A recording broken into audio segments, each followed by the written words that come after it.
You and your child are not cute at all. Get out of this house right now. Huh? This house is... I stopped mid-sentence. Understood. Saying that, I began to pack my belongings. My husband looked flustered as he watched me. Hey, you don't have to leave just like that. But your dear mother-in-law told me to leave. I have to obey her, don't I? Matt, don't bother with that woman. Come over here and let's eat cake. My mother-in-law had a triumphant look on her face. I decided in my heart to break her nose and take my daughter back to my parents' house. My name is Jennifer, a 34-year-old office worker. I married a man named Matthew 2 years ago. We met through a trendy dating app and became a couple after a year of dating. My husband is a little unreliable, but he is a very kind and attentive man. When we were dating, he would research restaurants I wanted to try and plan our dates in advance. After we got married, he would wash the dishes when I was tired or buy me my favorite dessert. About a year after we got married, we had a cute daughter, and my husband actively took care of her. I thought I had found a really good husband. But of course, nobody is perfect in every way. My husband has several flaws. The most problematic of them is that he's a mama's boy. At first, I felt my husband might be a mama's boy because of his taste in cooking. How is it? Delicious?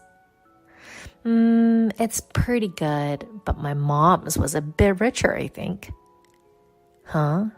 Your mother? I wondered why my mother-in-law's name suddenly came up, but as I listened to him, it seemed that he thought his mother's taste was the best and wanted me to get as close to that taste as possible. Overall, my mother-in-law's cooking seemed to be on the richer side, so for now, I decided to make the dishes richer as my husband requested, even when we went on trips. What should I buy for my mom as a souvenir?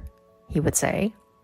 Although his father was also around, I thought it would be more normal to say, what should we buy for our parents?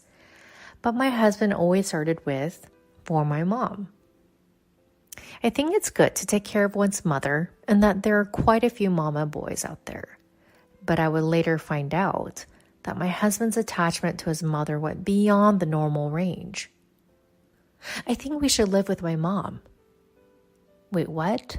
Why all of a sudden? It seems like my mom and dad are getting divorced.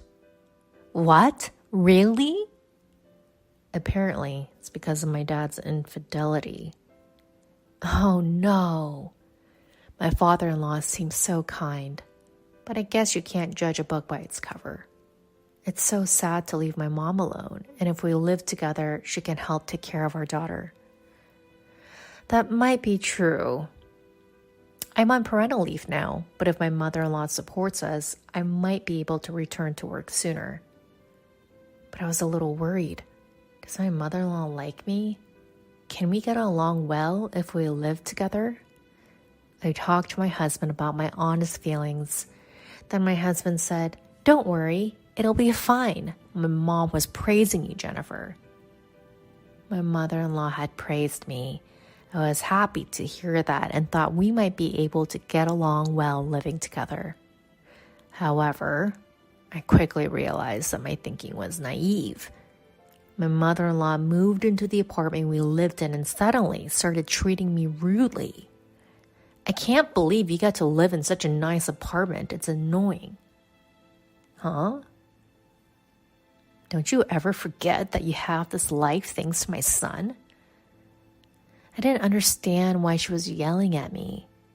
Well, but Matthew is working hard and helping out with chores, so I guess I'm grateful.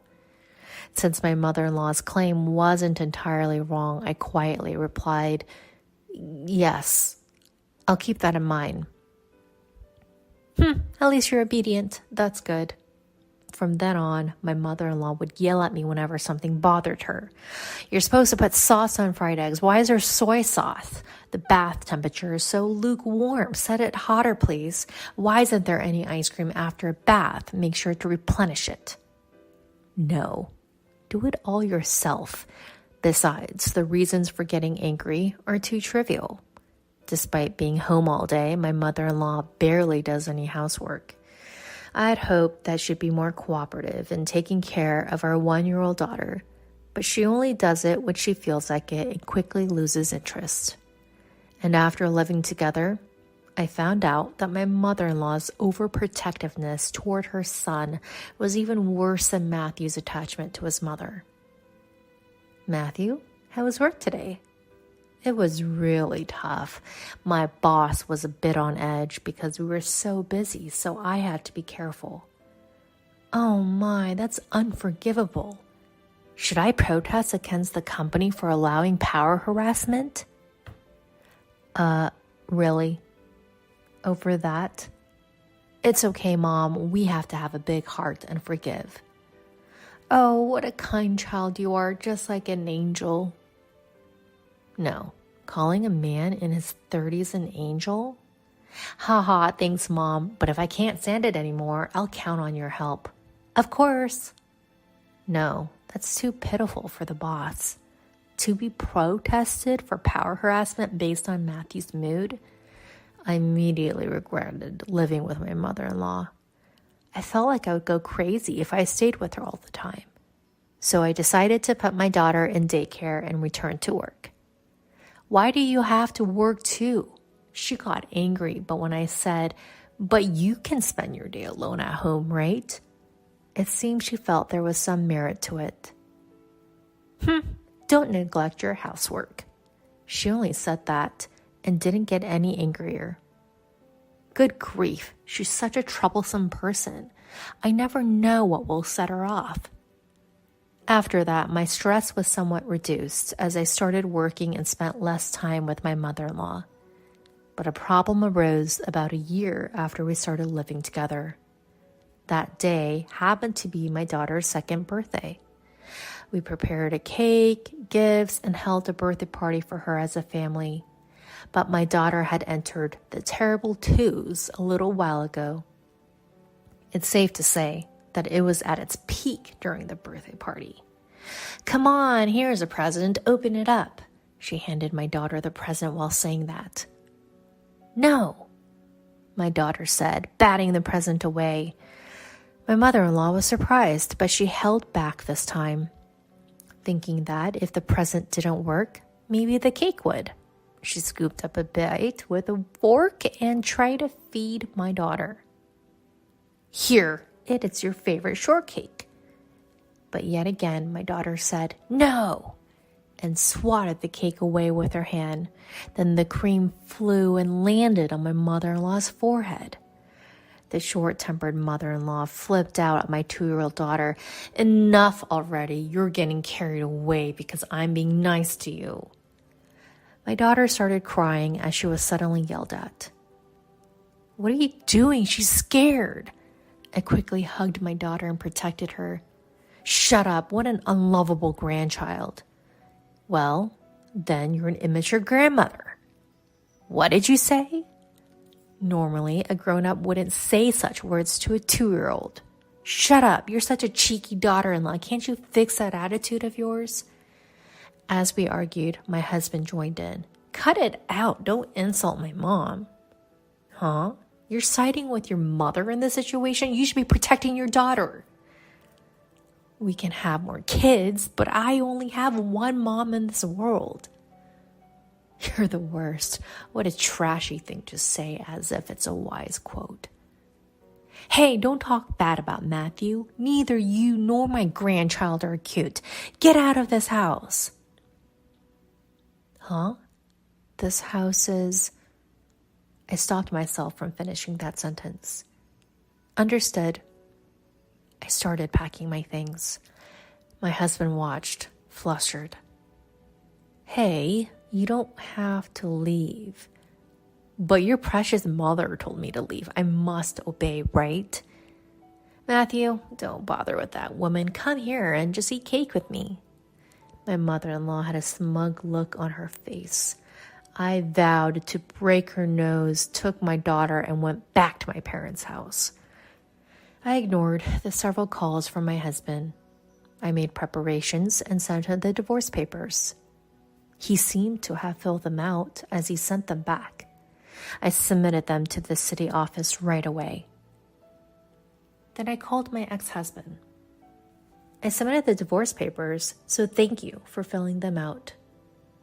Yeah, so it's okay for me and my mom to keep living in this house, right? You guys left on your own.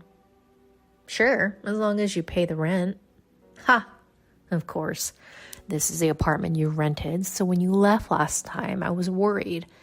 But if I think about it calmly, all I need to do is change the lease to my name, right? Thanks for providing a comfortable place for me and my mom. I'm glad it worked out. By the way, how much is the rent? Well, let's make it about 150,000 yen, shall we? What? What are you talking about? Tell me the actual rent. Don't mess around.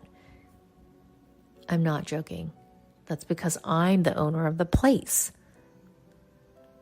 What? We talked about it when we got married, remember? I made quite a bit of money in stocks a long time ago and bought that apartment. You must have assumed it was a rental on your own. Matthew falls silent, seemingly at a loss for words. If you can't afford the 150,000 yen rent, I'll just sell the place. That apartment will sell quickly. Wait. If you do that, where will my mom and I live? I don't care. You better leave quickly, or I'll report you to the management company. With that, she hangs up the phone, blocks her ex-husband's number, and later demands child support payments through a lawyer. According to the lawyer, her ex-husband looked gaunt and worn out. It must be tough for him, both mentally and financially, to have to pay child support while also supporting his mother. Apparently, his mother accompanied him to the negotiations, and they spent the entire time blaming each other. It's your fault. Even the close relationship between mother and son, which had seemed so disgusting, crumbled in an instant when they lost their wealth and comfortable lifestyle.